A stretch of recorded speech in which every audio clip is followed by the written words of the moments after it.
Las opiniones vertidas en este podcast son de exclusiva responsabilidad de quienes las emiten y no representan necesariamente el pensamiento del canal.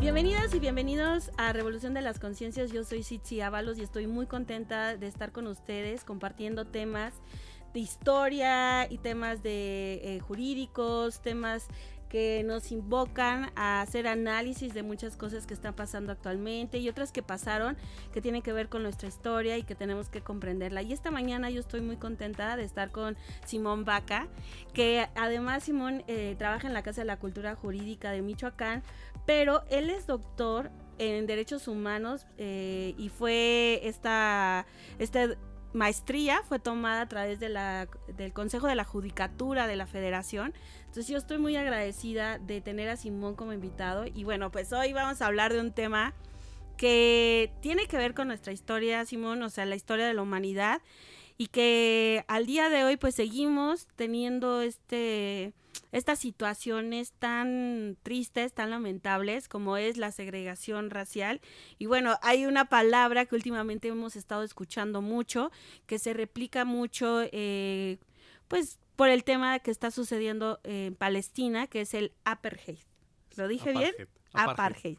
Ok, es una palabra muy complicada, no sabemos, yo no sé si es francesa o algo, pero yo la he estado leyendo mucho y me llamó mucho la atención cómo la gente evoca esta palabra y bueno, pues lo que conlleva la segregación racial y de dónde viene. Pero antes de llegar a ese tema con el que vamos a culminar, que es en el presente, a mí me gustaría también recordar, Simón, que el 18 de julio va a ser, o fue más bien, el Día Internacional de Nelson Mandela, un abogado defensor de los derechos humanos en Sudáfrica y que logró, bueno, pues terminar con la colonización de su país y que, bueno, pues costaron vidas, le costó el encarcelamiento por el pensamiento tan revolucionario que tenía y que eso, pues ha hecho que Nelson Mandela tenga su propio día, ¿no? A través de la Organización de las Naciones Unidas, que a veces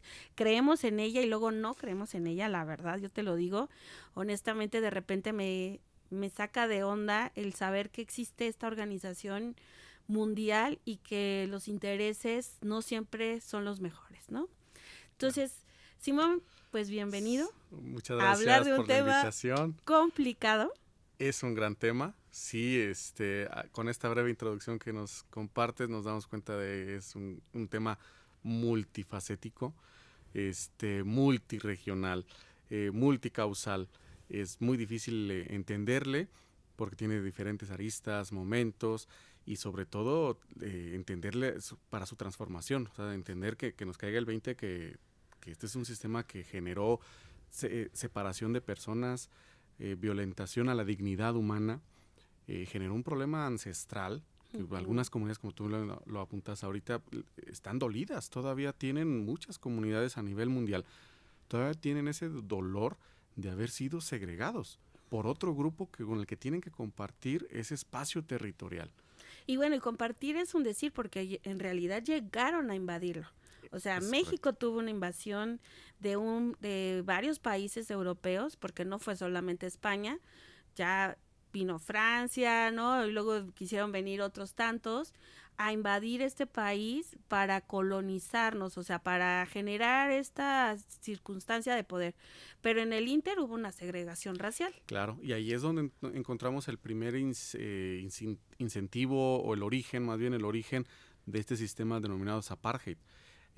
Donde la segregación, como estamos diciendo, el atribuirle derechos y obligaciones a una persona en razón de su origen étnico nacional, está fundado en la ley, está reconocido en la ley, pero obviamente no por una ley democrática en el entendido de lo que hoy hablamos de democracia, sino una ley impuesta. Uh-huh. Como tú le dijiste, llegaron y ocuparon los grupos poblacionales que ocupan el territorio, llegan y ocupan la ideología, ocupan la política, ocupan el modelo económico, ocupan la religión, todo. Ocupan a las personas. Y entonces a partir de sentirse más cómodos o sentirse más importantes, a partir de la legislación se genera algo que la gente tiene que reconocer.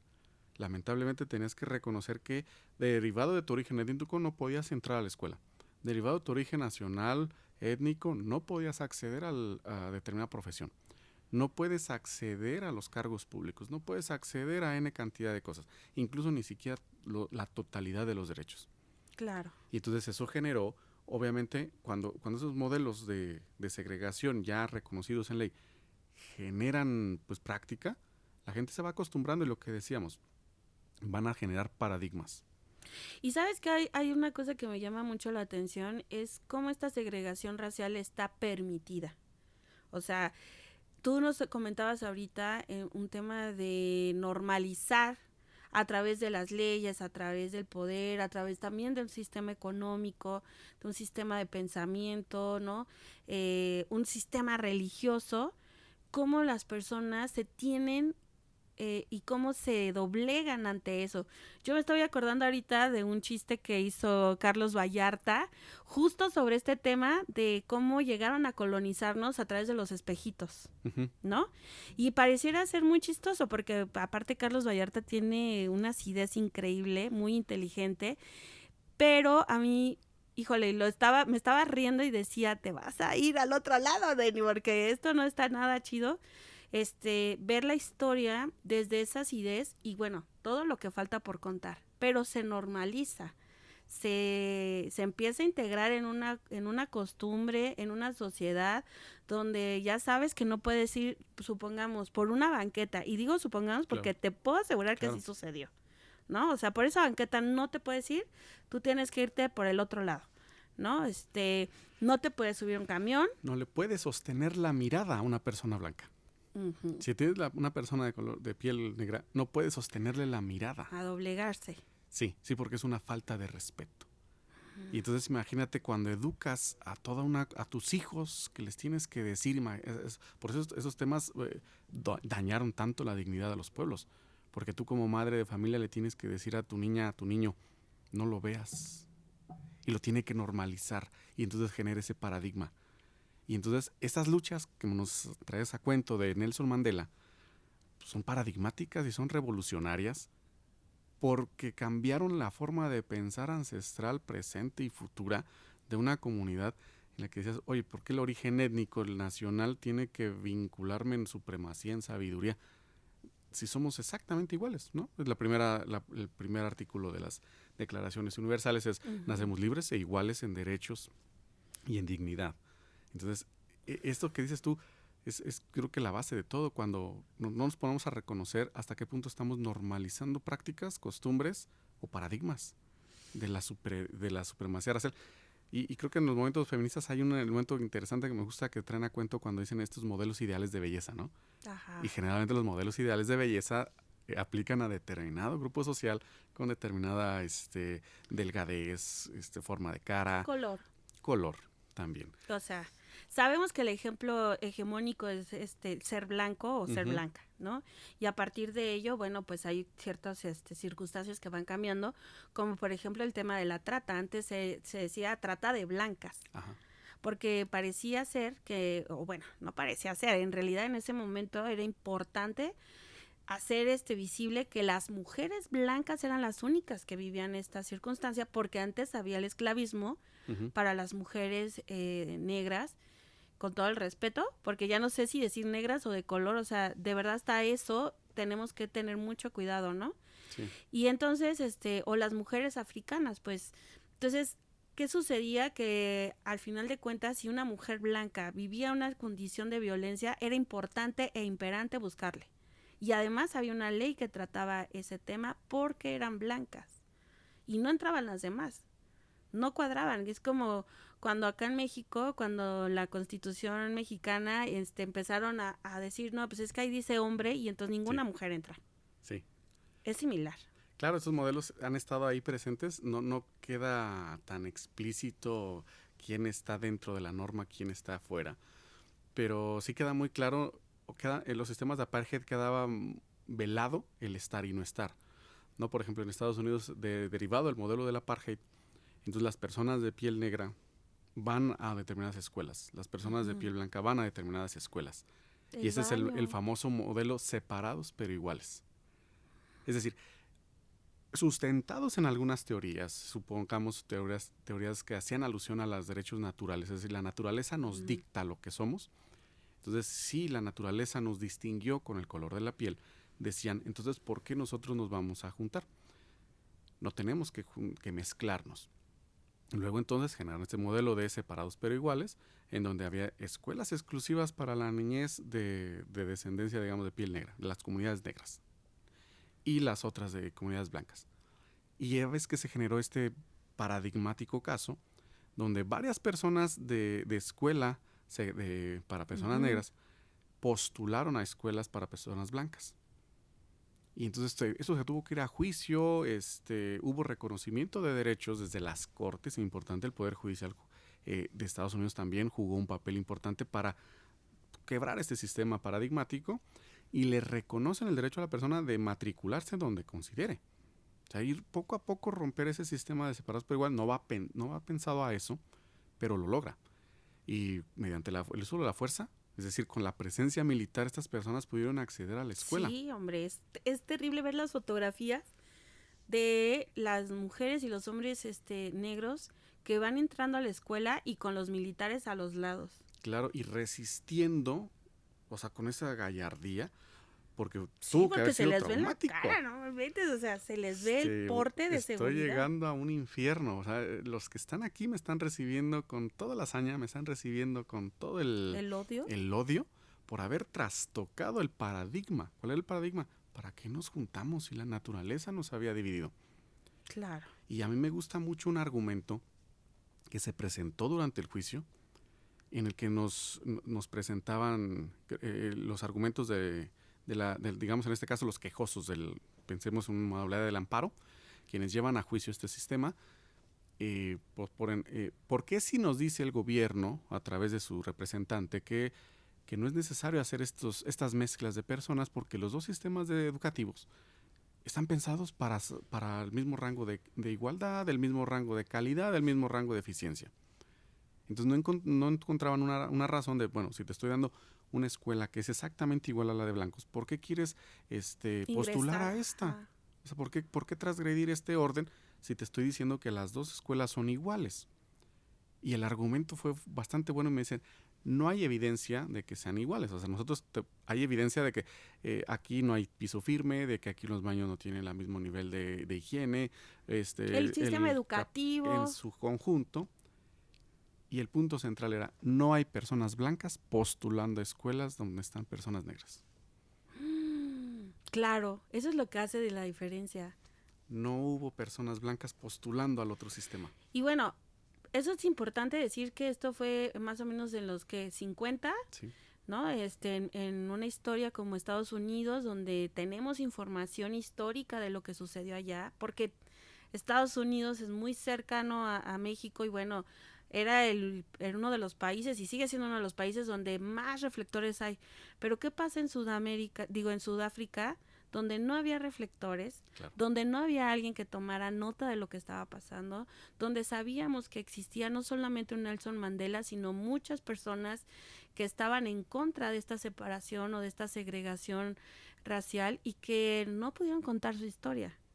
Porque también eso es muy importante, hablar el día de hoy de ello, porque estamos viendo, por ejemplo, en Palestina, tenemos oportunidad de ver a través de plataformas digitales, de todas las índoles, TikTok, Facebook, todas, circunstancias que de verdad duelen, ¿no?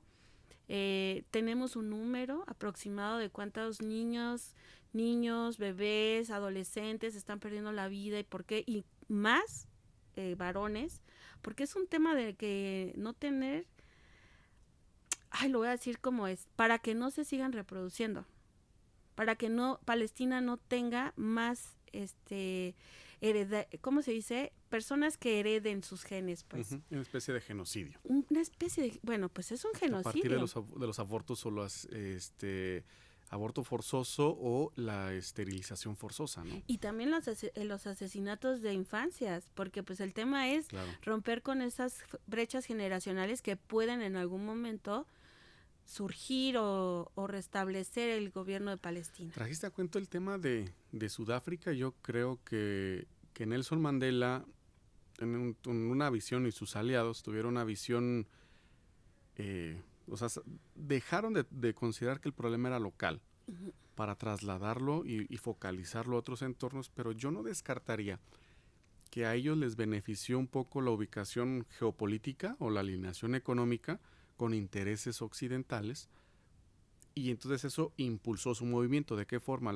Es decir, si hay una presión en los países occidentales tipo Estados Unidos para no comercializar o comercializar con determinadas naciones, pero cuestionar por qué estoy comercializando y por qué estoy teniendo relaciones con un país que según esto mantiene una violación constante a los derechos humanos. Es genocida. Sí, y entonces eso me cuestiona a mí, y creo que esa parte y algunos aliados de Sudáfrica incentivaron la eliminación del sistema apartheid, pero creo que también razones económicas de fondo. Es decir, no con eso se le resta importancia al movimiento, pero sí fue beneficio para el movimiento que me dijeras, yo no me puedo arriesgar a que mi empresa sea cuestionada porque comercia con algunos productos que consumimos vienen de un país donde hay violación a los derechos humanos. Sustancias, materiales químicos, ¿no? Yo pensando, por ejemplo, en el litio, que sigue siendo uno de los productos que más se comercializa de Sudáfrica, y que seguimos, pues, sabemos lo que está sucediendo, pero seguimos comprando celulares que utilizan ese tipo de materiales y no, y la sociedad en sí, mundialmente no nos interesa. Porque si nos interesara realmente lo que está sucediendo con la violación humana, laboral, infantil, de todas las índoles, en un país, dejaríamos de consumir. Y algo que tú llamas, que me llama mucho la atención, es cómo en este tema de revolucionar un sistema, ¿no? Que fue a través de dejar de que existiera la segregación racial. Estoy tratando de acomodar mis ideas porque tengo tantas cosas que decir. De acomodar esto, lo que surgió fue la negociación. Yo creo que hubo una capitalización ahí de intereses, es decir, que beneficiaron a que este país, que por su posición geográfica permitía detonar el comercio y las relaciones de seguridad y etcétera con las naciones del occidente, yo creo que ahí fue propicio, porque la ONU ahí tiene un papel importante, como en otros lados se le ha cuestionado, en otros momentos históricos se le ha cuestionado porque está tan callada, porque no hay ese incentivo. Ímpetu que se vio y históricamente ahí sí se vio atrás. ahí sí se vio el ímpetu, y fue un parteaguas que sirvió para transformar conciencias. Estados Unidos venía pues posiblemente sorteando sus problemas al interior, también fueron muy resistentes. Estados Unidos es muy resistente a reconocer que dentro de su país hay violaciones de derechos humanos. Claro. Suele cuestionarlas al exterior y generalmente trae un objetivo económico ahí de fondo, ¿no? Fíjate, ahorita estamos hablando en temas de la modernidad, y yo me hiciste pensar en Donald Trump, este personaje que por excelencia es un segregador racial, ¿no? Sí. Un hombre que en su primera administración lo primero que dijo fue: voy a eliminar a todos los latinos de este país. Cuando se le olvida que, bueno, pues parte de su territorio es mexicano, ¿no? O bueno, fue mexicano, temas de negociaciones políticas, económicas, y él sociales. Es el paradigma mundial del hombre blanco. Claro, ese hombre es el modelo. Millonario, blanco, nacido en lo urbano, de familia, violentador por excelencia. Sí, que manifiesta siempre fuerza, casado, heterosexual, entonces que manifiesta homofobia. Yo de él no he sabido ningún discurso de inclusión o de tolerancia. Nada. Creo que es sumamente este modelo tóxico del hombre blanco, que se dice, ¿no? Que sirve para cuestionar todas las diversidades. Y en contraposición, retomando el tema de Mandela, pues representa los intereses contrarios. Mandela en su momento representó la otredad, es decir, no trae historia de familia, es decir, no trae lo que llamamos abolengo, no egresó de la mejor universidad, no tiene el mejor capital de redes, de negocios, de posición política, incluso preso político por muchos años. Exacto. Y que le ganó ese preso político, esa sentencia de más de 20 años en cárcel, pues obviamente se la ganó por querer trastocar el sistema. Y lo más sorprendente de todo es su resistencia a dejar de luchar por lo que él creía, ¿no? A mí me parece increíble leerle, estudiarle, analizarle cómo él tuvo ese poder emocional, psicológico. O sea, imaginemos un hombre defensor de derechos humanos, abogado, Ujú. ¿no? Que en realidad sí creía en la justicia, que sí creía en un sistema igualitario y que fue encarcelado por sus ideales, por sus pensamientos, por su forma de hacer revolución, porque además él no lo hizo a grandes escalas, lo hacía en lo corto, ¿no? Con la Y, comunidad más cercana. y tampoco lo hizo como por ahí pequeñas voces que dicen que la lucha por los derechos se hace de forma pacífica. No, también trastocó el orden, Social, porque la sí. forma de trastocar, ahí vemos otra vez con la parte revolucionaria, no puedes pedir que se transforme un sistema que está sentado en paradigmas tan sólidos que te agreden la dignidad con un escrito, ¿cierto? Mediante las instituciones y Yo la le- lucha pacífica. sí, No, hubo que incendiar, yo hubo leí que hacer una algo. frase de él que evocaba el tema de que la comunicación, bueno, que para una revolución tenía que haber cierto nivel de comunicación. Ajá. Y sin embargo, esto que tú dices, yo creo que Mandela sí hubo momentos en que tocó puertas, como nos lo dicen siempre, por ejemplo, en la lucha feminista, ¿no? Es que ¿por qué no piden las cosas de otra manera? Yo creo que él lo hizo. Claro. Y no funcionó, y no funciona. Llegar a la puerta de quien tiene el poder de Claro. enfocar su poder, su dominio, el control social, económico, político, todo, no te va a decir, órale, entrale, siéntate, vamos a echarnos un café No. y dime No, pues qué parte pasa. de los problemas que él enfrentó fueron demasiados fraudes. O sea, ellos hacían política a nivel de tierra de sus comités, con sus colonias, pero te enfrentas a la elección, crees que tienes el respaldo del electorado y por alguna razón sigues perdiendo las elecciones hasta que te encuentras cuál es la fórmula o dónde está el fraude. ¿Cierto? Hasta que encuentras que la manera no es a través de llegar Claro. pacíficamente. Porque no somos iguales en poderío, en presencia, en alcance. Entonces tú tienes que hacer uso de otros elementos de visualización porque lo que intentan es trastocar el sistema. Y mira, comparando estos dos personajes y en este tema que nos convoca hoy, Mandela por un lado logra el poder, pero intenta gobernar para todo mundo. ¿Cuál es su principal reto? La unificación y la pacificación nacional, es decir, que personas blancas, personas negras se convivan como un ente nacional. Es decir, su primera estrategia fue un proceso de reconciliación nacional. Uh-huh. Es decir, pero los discursos del otro hombre es el de ya ganamos y de aquí nuestros enemigos van para afuera, ¿no? O sea, yo ya prometí poner un muro, el de la... O sea, son presidencias que no llegan a reconciliar o no son presidencias que llegan a gobernar para todo el mundo. Acá hablando de Palestina. De Trump y de todo Trump. lo que él significa, exactamente. Claro, es que fíjate, esto es muy interesante el análisis que tú estás haciendo en este momento, porque cuando llega ese poderío blanco, lo primero que hace es poner muros. Claro. ¿No? Es retar también el poder de la otra nación o de las otras razas, como para sostener ese poder que aparentemente tiene por ser blanco. Claro. ¿No? Legitimar por qué llegué y para qué llegué al poder. Para volver a establecer el orden. ¿Cuál orden? El que me beneficiaba a mí. Ahora, sabemos que dentro de esas estructuras de poder existe del poder político, existe otro poder que le sostiene, que es el poder económico, claro, que también, obviamente, hay muchos hombres y mujeres blancas, más hombres que mujeres todavía, ¿no? O sea, ahí en el tema económico no hay tanta igualdad, pero a mí algo que me llama mucho la atención es saber que ese poder político sostenido por esta economía tiene marcas, tiene nombres, tiene productos que nos venden, tienen productos que además aparentemente son, pues no aparente porque ya nos dimos cuenta que son dos grandes monopolios que manejan todas las marcas de comida, farmacia, aseo, personal, etcétera, etcétera. Y entonces hay marcas que se saben que son quienes están fomentando o están sosteniendo guerras, ¿no? Están sosteniendo, porque lo que hizo Trump no me puedo decir que no fue una guerra.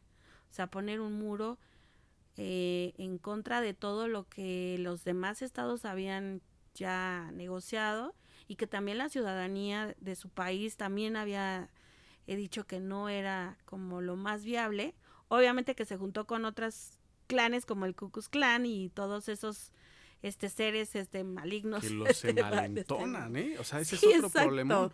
Porque cuando estos sistemas del apartheid o segregación, ya cuando destruyes el sistema apartheid, es decir, que derogas la legislación, pero se quedan las costumbres, se quedan los paradigmas, entonces hablamos de la segregación, ¿no? De facto, o la discriminación indirecta. Pero cuando determinados personajes asumen el poder, estos grupos que hipotéticamente estaban ahí muertos, nublados, resucitan y se envalentonan porque se representan, te visualizan otra vez, porque son tolerados, porque tienen incentivos para volver a aparecer, se sienten legitimados para volver a aparecer. Y entonces el problema de estas personalidades es que tú como en cabeza de gobierno tendrías que llevar un sistema congruente con esto de la tolerancia, la inclusión. O sea, ya asumiste el poder, pero ya los paradigmas ya cambiaron. O tienen que cambiar. Estos modelos de segregación, de distinción, ya deben de terminar. O sea, se ha dicho 50 años, ¿no? Estos modelos deben de ser concluidos, tronados. Como el modelo... erradicado. Claro, el modelo de Mandela de reconciliación y con la pena. Vamos a generar, es un gobierno para personas blancas, para personas negras, pero al final del día es el gobierno de Sudáfrica para el bien de Sudáfrica. Ahora, fíjate, pensamos en Estados Unidos, pensamos en Sudáfrica, yo estoy pensando en los países europeos, estoy pensando en Alemania, estoy pensando en los Países Bajos, o sea, de verdad este tema es mundial, no es así como de un ratito aquí, un ratito allá. Estoy pensando en México, estoy pensando en Latinoamérica, donde también estos modelos se dan.